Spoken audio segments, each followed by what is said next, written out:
Vamos lá, gente, continuando, tá? Órgão especial, corte especial, seja lá como é, né, que vem aí no tribunal, no regimento interno dele. O STJ, por exemplo, não chama de órgão especial, ele chama aí de corte especial. O TST, por exemplo, ele vai chamar de corte administrativa e corte jurisdicional, tá? Então, a gente tem aí órgão, quer dizer, administrativo e órgão especial jurisdicional. Então, nós temos várias nomenclaturas, cada tribunal vai trazer no seu regimento interno a nomenclatura que mais se adequa, mas o que eu quero que vocês saibam é que esse órgão especial, essa corte especial, ele tem regras próprias específicas trazidas pela própria Constituição Federal e ele só vai acontecer nos termos da nossa própria Constituição, tá bom? Vamos trabalhar aqui um pouquinho com o inciso e aí a gente vai lá para o nosso esqueminha explicar como é que acontece. Olha só, inciso 11, nos tribunais com número superior a 25 julgadores, poderá ser constituído órgão especial, com o mínimo de 12 e o máximo de 25 membros, para o exercício das atribuições administrativas e jurisdicionais delegadas da competência do Tribunal Pleno, provendo-se metade das vagas por antiguidade e a outra metade por eleição pelo Tribunal Pleno. Para você entender o que significa Tribunal Pleno, órgão especial, você precisa entender a estrutura de dentro de um tribunal, tá? Eu vou pegar aqui, como exemplo, o STJ, tá? STJ vai ser aqui o nosso exemplozinho. O STJ, hoje, ele conta com 33 ministros. Desses 33 ministros, um deles é o presidente, o outro é o vice-presidente e o outro é o corregedor, tá? Esses três aqui, eles não vão funcionar nos órgãos fracionários, eles só vão funcionar em pleno e órgão especial. Você vai já me entender. Os demais 30, os outros 30 ministros, eles vão atuar em 6 turmas, tá? Turma 1, 2, 3, 4, 5, 6. Cada turma dessa tem 5 ministros. Ok? Cada uma delas tem 5 ministros. Enfim. Essas turmas, elas também vão atuar, tá?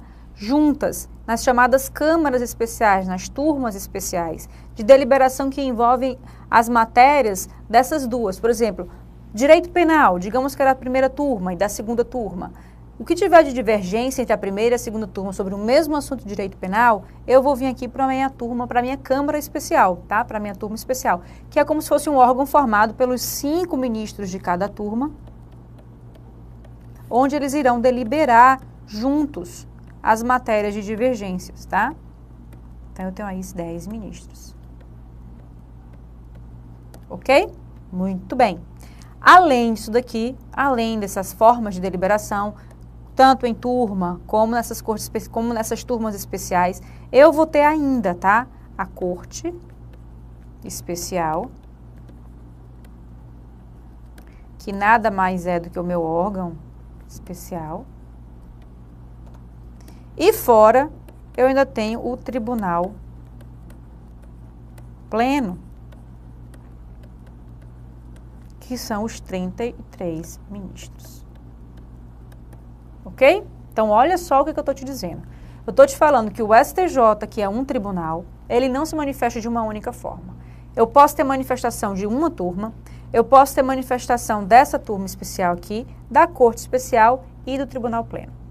Tá? Eu tenho manifestação de turma, eu tenho manifestação de sessão, que é como a gente chama isso daqui, tá? Sessão especial. Eu tenho Corte Especial, eu tenho Tribunal Pleno. Então, um único ministro, ele pode fazer parte de turma, de sessão especial, de Corte Especial e de Tribunal Pleno. São formas diferentes de manifestação e quem diz quais os assuntos vão ser analisados em turma, em sessão, em Corte Especial e em Tribunal Pleno é o próprio regimento interno. Ele é que vai falar onde que cada um fica. O que nós estamos analisando é a composição dessa forma de manifestação do tribunal, deste órgão fracionário, tá? Fracionário por quê? Porque o Tribunal Pleno é o órgão total, completo. Qualquer coisa que não seja pleno vai ser uma fração do tribunal.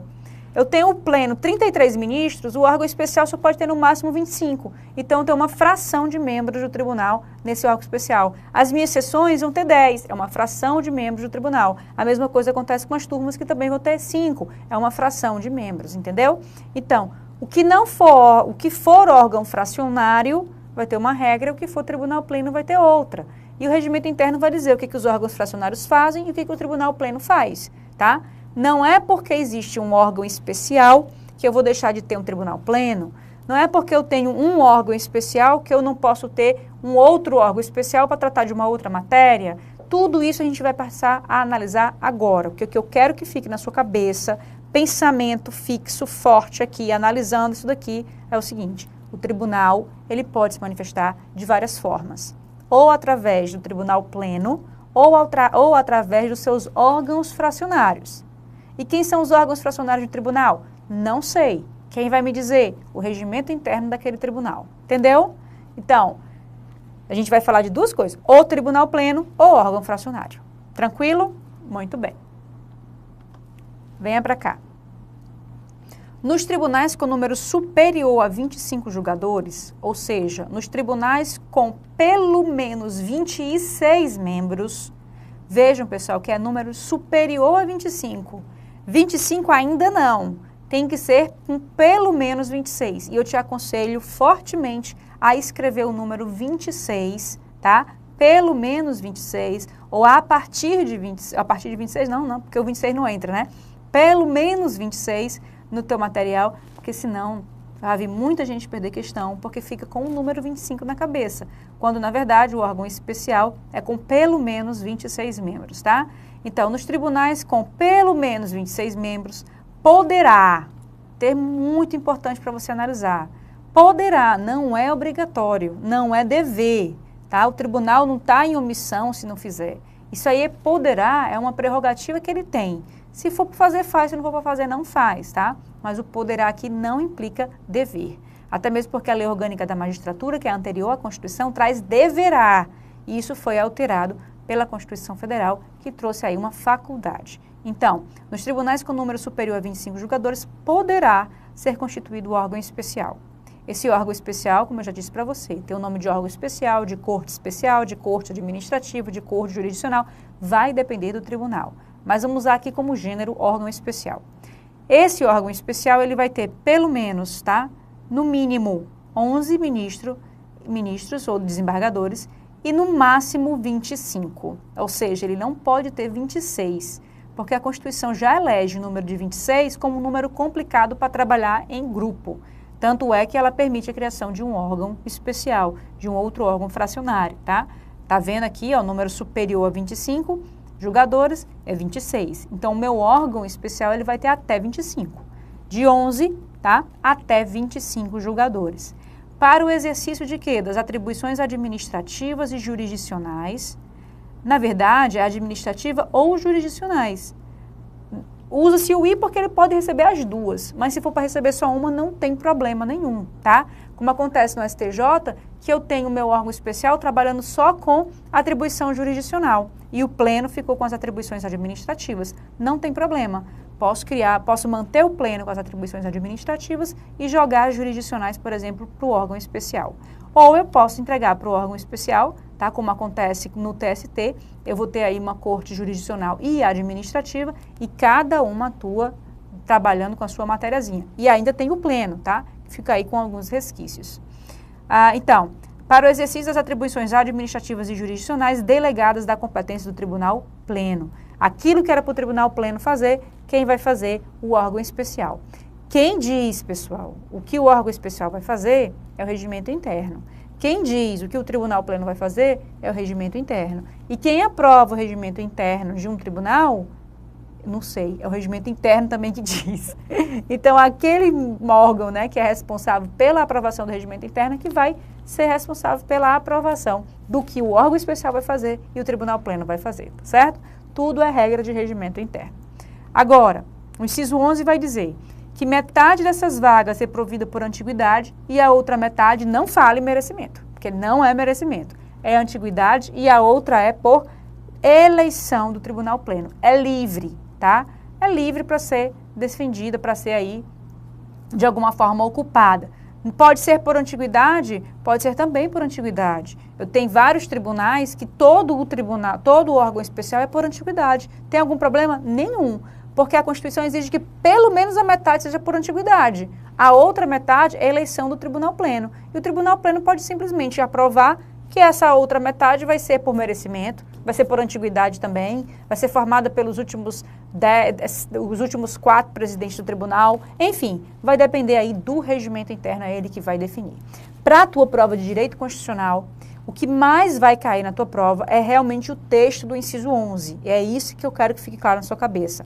A partir, com pelo menos 26 membros, um tribunal pode formar um órgão especial que vai ter de 11 a 25 julgadores, de 11 a 25 membros, metade dessas vagas provida por antiguidade e a outra metade por livre escolha do Tribunal Pleno, tá? Outra coisa, órgão especial não extingue Tribunal Pleno, porque as competências que ele vai receber são algumas competências administrativas e jurisdicionais do Tribunal Pleno. Ambos continuam acontecendo, tá? Ambos continuam atuando. E o órgão especial é sim um órgão fracionário, tá certo? É um órgão fracionário, no entanto, ele é um órgão fracionário com poderes de Tribunal Pleno. É uma fração do tribunal, mas que fala como se fosse a totalidade daquele tribunal. Então, pessoal, aqui é que mora o grande mistério. Apesar de ser um órgão fracionário, esse órgão especial, ele tem atribuição de Tribunal Pleno. Então, ele pode sim receber as atribuições que o Pleno poderia e que nenhum outro órgão fracionário poderia receber. Ele é o único que pode receber. E recebendo, acabou. Ele fala como Tribunal Pleno. Por que eu estou falando isso para você? Por conta do artigo 97 da nossa Constituição. Vem aqui comigo. Olha só o que o nosso artigo 97 vai dizer. Somente pelo voto da maioria absoluta de seus membros ou dos membros do respectivo órgão especial, poderão os tribunais declarar a inconstitucionalidade de lei ou de ato normativo do poder público. Esse aqui é o artigo 97 da Constituição Federal, tá? Somente pelo voto da maioria absoluta de seus membros ou dos membros do respectivo órgão especial, poderão os tribunais declarar a inconstitucionalidade de lei ou ato normativo do poder público. Eu estou dizendo, portanto, que tanto o Pleno como o órgão especial podem declarar a inconstitucionalidade de uma lei. Qualquer um dos dois. Vai depender do regimento interno. Eu volto ainda com o artigo 97, porque nós temos uma súmula vinculante para falar, e essa súmula vinculante faz menção a órgão fracionário, e eu vou te explicar por que ela surgiu, para tu entender de uma vez por todas o que ela fala para ti, que a maioria decora e não sabe o que aconteceu, tá bom? Então, olha só, artigo 97, junta lá comigo, tá? Inciso 11. Vocês estão vendo que eu estou sempre fazendo essa junção, né, de artigos da Constituição com outros artigos que a gente tem que analisar. Então, o 5 com o 95, o 8º com o 95 também e o 11 aqui com o 97. Fechamos, portanto, continuando aqui, inciso 12, a atividade jurisdicional será ininterrupta, sendo vedado férias coletivas nos juízos e tribunais de segundo grau, ou seja, primeiro grau e tribunal de segundo grau não tira férias coletivas, tá? Primeiro grau e tribunal de segundo grau não sai de férias coletivas. Tem que ter um rodízio em seus membros. Agora, Tribunal Superior e Supremo tem férias coletivas, inclusive em julho e janeiro, tá certo? Não é proibido para Tribunal Superior e para o Supremo. Só é proibido para primeiro grau e para segundo grau, tá bom? Funcionando, nos dias em que não houver expediente forense normal, juízes de plantão permanente. Ou seja, muito embora o STF, o STJ, né, tenham férias coletivas, eu vou ter aí juízes permanentes de plantão. Um dos ministros vão ficar ali de plantão. Vai ter um rodízio, enfim, um escalonamento para poder manter o tribunal funcionando. A mesma coisa acontece com os juízes de tribunais de segundo grau, num caso de feriado, de recesso, enfim, eles também vão ter aí uma necessidade de plantão. Também de forma permanente e em caráter de rodízio, tá certo? Então, o inciso 12 aqui, principal observação, é uma regra para primeiro e segundo grau, outra regra para Tribunal Superior e Supremo. Inciso 14 era um inciso que não caía e vem ultimamente caindo em prova e a gente precisa analisar. Não tem nada demais, é só porque o pessoal não lia e começou a se cobrar e aí, o índice de erro foi grande e aí virou moda, né? Mas aqui você consegue analisar numa boa. Os servidores receberão delegação para a prática de atos de administração e atos de mero expediente sem caráter decisório. Como assim? Isso aqui eu estou falando de um processo.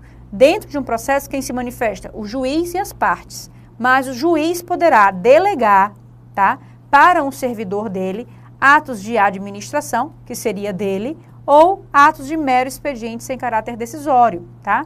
Atos de administração, fixar o horário de funcionamento da vara, ele pode delegar para o seu chefe de gabinete.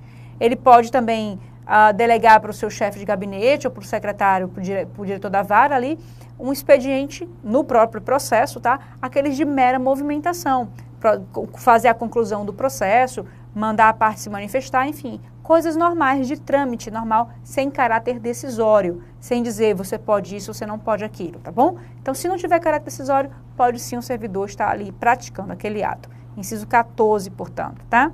Inciso 15, a distribuição de processo será imediata em todos os graus de jurisdição. Isso acontece, né, normalmente, tem que acontecer, não era nem para ter essa regra aqui, porque, obviamente, pela celeridade da justiça, a distribuição tem que ser imediata. O que é a distribuição?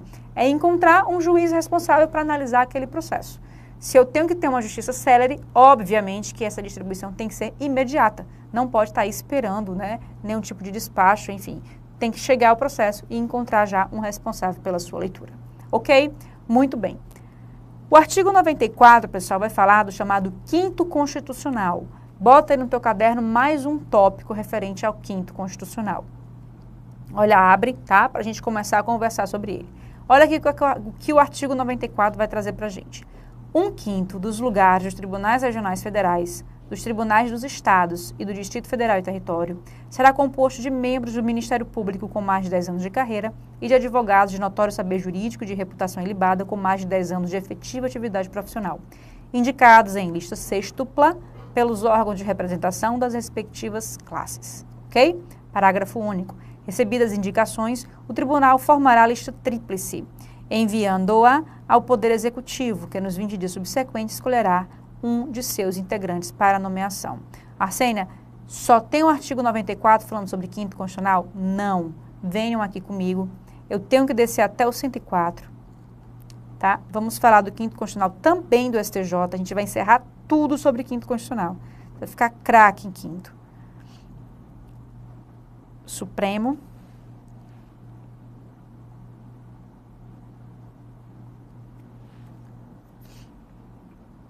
E aqui o STJ. Olha só.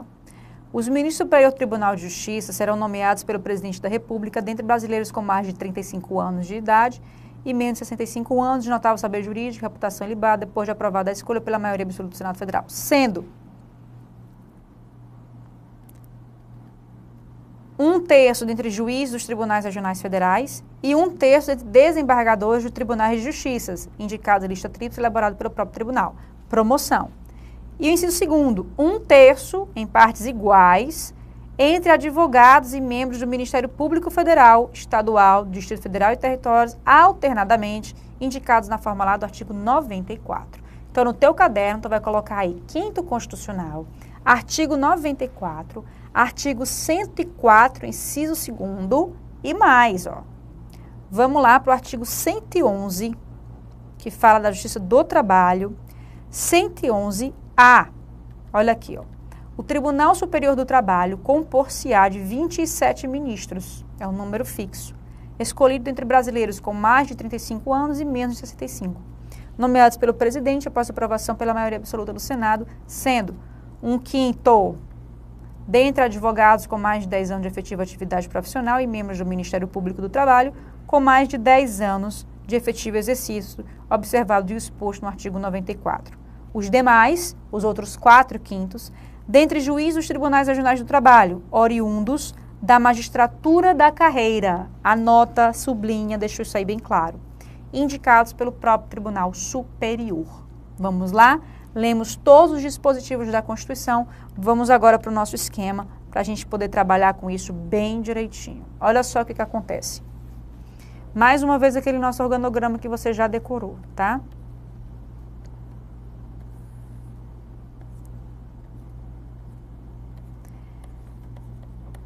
Primeira coisa que a gente vai já começar a falar aqui, ó, que o 5º constitucional, ele não é uma regra geral. Há exceções. Não é um princípio absoluto como nenhum outro princípio absoluto. Portanto, não é regra geral.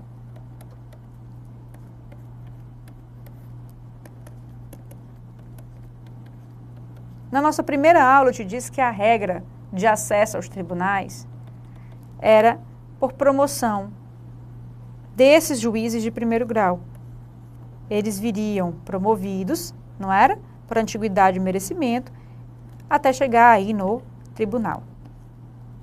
E disse para ti que a única justiça que não ia ter essa possibilidade de promoção era a minha justiça eleitoral e a minha justiça militar. Isso não aconteceria. Por quê? Porque o TRE já é, os membros do TRE já são pessoas que vêm de TJ e de TRFs, tá? E aí os dois advogados de fora, e os membros do TSE a mesma coisa acontece. E o STM já tem composição constitucional e não envolve os meus juízes militares de primeiro grau, tá? Então são os dois que não podem entrar por merecimento e nem por antiguidade. Muito bem. E eu disse para ti também que 1/5 dessas vagas dos tribunais de segundo grau e superiores teriam sido reservadas a advogados e membros do Ministério Público.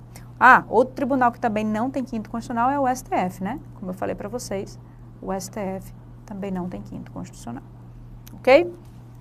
Quem tem quinto constitucional, portanto, tem quinto constitucional o TRT, o TST, o TRF, o STJ e os TJs.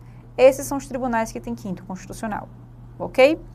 Por que STF, TSE, TRE e STM não têm quinto constitucional? Pelo propósito do quinto constitucional.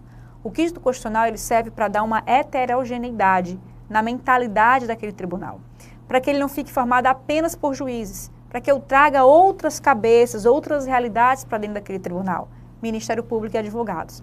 O STF ele não é formado por juízes, é formado por pessoas, brasileiros nato, de notório saber jurídico e por reputação ilibada. TSE eu tenho já 2 advogados, TRE eu também tenho 2 advogados, e no STM eu tenho 6 membros do povo, né, fora os militares que não tem nada de juízes. Então, esses daqui já são heterogêneos, não preciso. Esses daqui, aqui eu só tenho magistrados. Então, por conta disso, eu vou ter aí a reserva de 1/5 dessas vagas, tá? 1/5 dessas vagas para membros da advocacia, 1/5 dessas vagas para membros da advocacia e do Ministério Público, ok? Ficou claro? Eu tenho certeza que tem um pessoal aí apegado na matemática, que já fez aí a divisão e deu 5,5, 6,5, a gente despreza as frações, tá certo? Despreza as frações porque não dá para dividir nenhuma pessoa no meio, né? É impossível. Então vamos lá para as nossas observações. Essa ideia de que 1/5 dos membros de TRT, TRF, tá? E TJ serão compostos por advogados e membros do Ministério Público, tá ok. Como é que isso acontece? A advocacia, a OAB, se for a vaga de advogado, vai encontrar 6 membros da advocacia e vai encaminhar ao tribunal, seja deles qual for, tá? E o tribunal vai retirar 3, vai fazer a chamada lista tríplice. E dessa lista tríplice, o tribunal encaminha aí para o chefe do executivo. Então, olha só, a advocacia e Ministério Público faz a lista sextupla. Dessa lista sextupla vai entrar no tribunal, qualquer que seja o tribunal, tá? E aí o tribunal forma a lista tríplice, né? E essa lista tríplice é encaminhada ao chefe do Poder Executivo, que pode ser governador ou presidente da República, tá? Chefe do Poder Executivo. E aí o chefe do Poder Executivo tira 1, ok? É assim que faz a sequenciazinha. 6, a própria carreira encaminha ao tribunal, o tribunal tira 3, manda para o executivo tira 1. Quem é o executivo que tira 1? Governador, no caso dos TJs, e presidente da República nos demais tribunais. Então, o único que é governador é o TJ, os demais são todos presidentes da República, ok? Muito bem. O que mais que a gente tem que entender, pessoal? No STJ, eu não tenho 1/5 das vagas selecionadas. Na verdade, eu tenho 1/3 das vagas. Eu tenho 1/3, tá? Que vai vir do TJ, 1/3 que vai vir do STF e 1/3 para a advocacia e membros do Ministério Público. Recentemente o CESP cobrou, deu uma confusão danada na questão, ele foi, voltou, veio para trás, enfim. Como foi que ele cobrou? Ele disse assim, não lembro se ele disse que tinha ou que não tinha, mas vamos lá. O STJ tem quinto constitucional, e aí ele considerou como correta, e depois ele mudou para incorreta, como se o STJ não tivesse quinto constitucional. O CESP entende que, como não é um quinto das vagas reservadas, e sim um terço, não poderia se chamar de um quinto. Entendeu?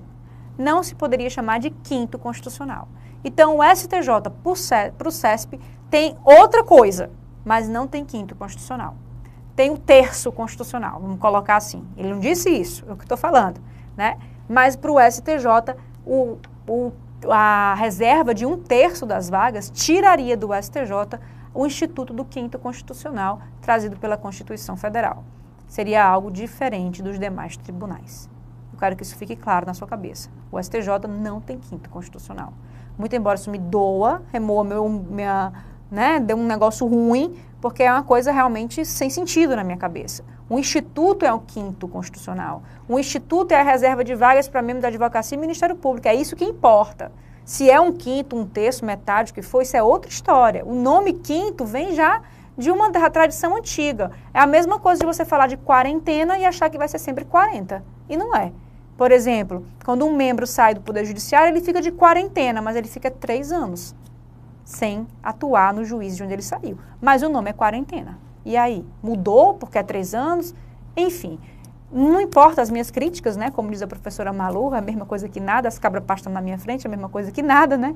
É a mesma coisa, é o que eu estou lhe dizendo. O STJ não tem quinto constitucional. Isso que tem que ficar, tá?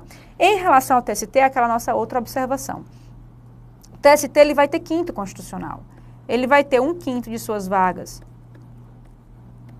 para advogados e membros do Ministério Público Trabalhista, e os outros 4/5 das suas vagas vão vir de um TRT, vão vir dos TRTs. Acontece que só vai subir aqui para o TST os membros, já que o TRT também tem quinto constitucional, que formam os 4/5. Esse 1/5 aqui do TRT, ó, ele não pode subir para o TST.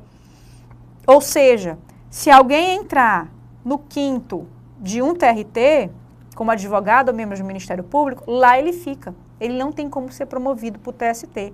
Porque para subir para o TST em promoção, só se for magistrado de carreira.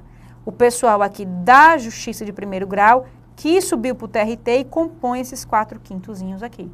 É esse pessoal que vai subir para o TST.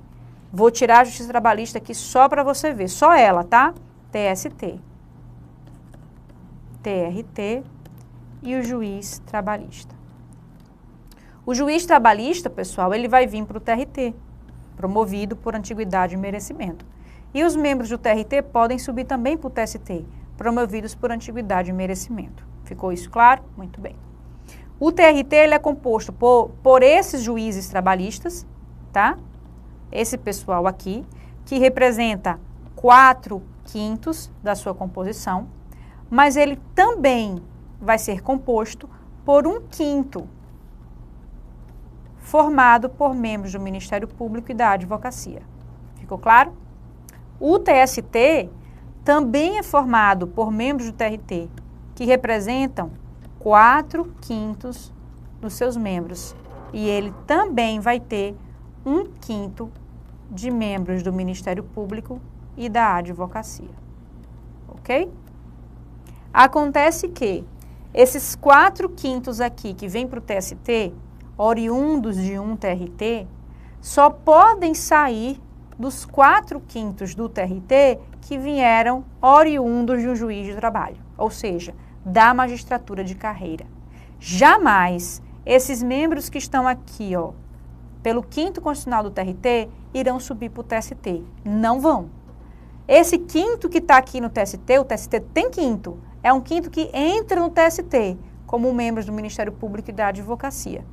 Mas esse quinto de TRT jamais entra lá no TST, a não ser que eles saiam do TRT, peçam exoneração, voltem a advogar e entrem aqui na advocacia lá em cima do TST. Mas em promoção eles não entrarão. Por quê? Porque a Constituição, no artigo 111, inciso A, inciso 1º, a gente falou, 111A, inciso 1º, a gente viu que tem que ser membros oriundos da magistratura da carreira. 1/5 de Ministério Público e Advocacia e os demais membros oriundos da magistratura da carreira. E magistratura da carreira é essa. É aquele pessoal que começou como juiz do trabalho, foi promovido para o TRT e do TRT agora está sendo promovido para o TST. Isso não acontece no STJ. Lá no STJ, eu vou ter TJ com 5º, eu vou ter TRF com 5º constitucional, tá? Mas e o 4º, né? E o 4/5 aqui, que são os demais membros, eu vou ter a mesma composição. Mas quem é que vai nesse terço do TJ para o STJ? Qualquer um. Tanto o pessoal que entrou por 5º, como o pessoal que entrou nos 4/5. E quem é que vai do TRF nesse terço do TRF? Tanto faz. Qualquer um desse pessoal pode ir para o STJ também, tá certo? O TST que tem essa limitação, o STJ não tem essa limitação. Então, em relação aos tribunais superiores, na sua composição, tem essas duas diferenças que você precisa estar bastante atento, principalmente se você for fazer carreira trabalhista. Fechamos? Ultrapassamos aí um pouquinho, mas eu queria guardar tudo. Você está craque aí em 5º constitucional, né? Sabe os tribunais que não tem 5º, os tribunais que tem 5º, quais as diferenças entre eles, né? E como é que se dá a escolha desses membros em lista sextupla, tríplice para o Poder Executivo tirar um, ok? Até já com mais direito constitucional.